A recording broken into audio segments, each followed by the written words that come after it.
Well, let's now look at the cultural test point system. Yeah. So there's a maximum of 31 points, and you have to get 16 points. And the bulk of the points are in what's called section A and B. And this is very much about this was something that the EU changed because the EU are obviously very interested in culture, and you know, France, obviously their test is all very much around culture. So this was something that the EU enforced to some extent. But so you get 4 points if your film's set in the UK.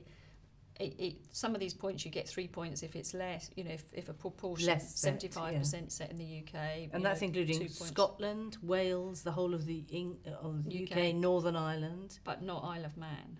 Not Isle of Man. Yeah. Okay. And not Southern Ireland. Not obviously. Southern Ireland, yeah. Sorry, I can't say it. So the actual characters in the film, if they portray in British people, so not the cast that are playing them, the actual characters, if they're British, you get 4 points for that. If the film's based on a British subject matter or underlying material, so if it's based on a British book or it's written by a British writer, the screenplay's written by a British writer, you get 4 points for that. And if it's in the English language, you get 4 points. And again, that's scaled down. If 75% is English, you get 3 points, I think, and 66 it's 2 points. So you can make up some points if you. So that's section A, which is all those, is half of it anyway, 16 points. Yeah. So almost a lot of films, are going to qualify. If they're all just British, you know, British content, British characters in the English language, they all just get 16 points anyway. So they've qualified more straight away, half the points. Okay.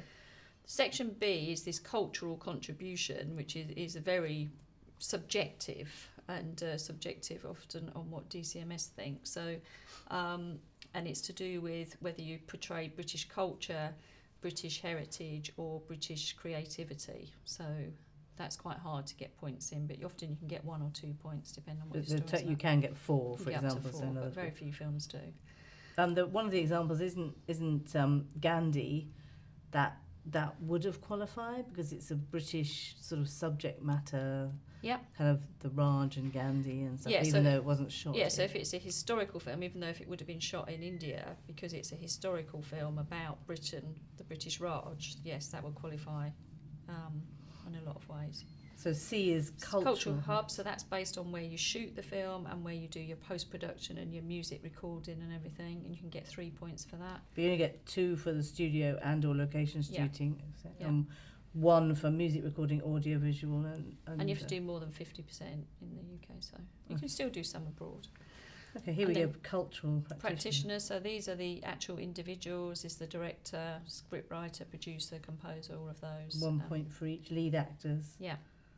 And then majority of cast, if more than 50% of the cast are British, you get 1 point.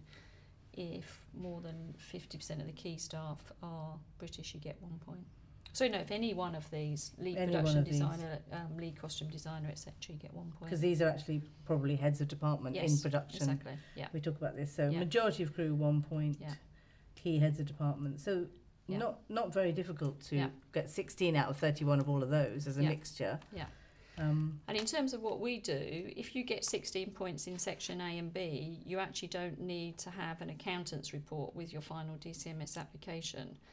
If you don't get 16 points in A and B, so you're relying on points in section C or D, which is the cultural hubs or cultural practitioners, then you need an accountant's report, and we have to do some audit work.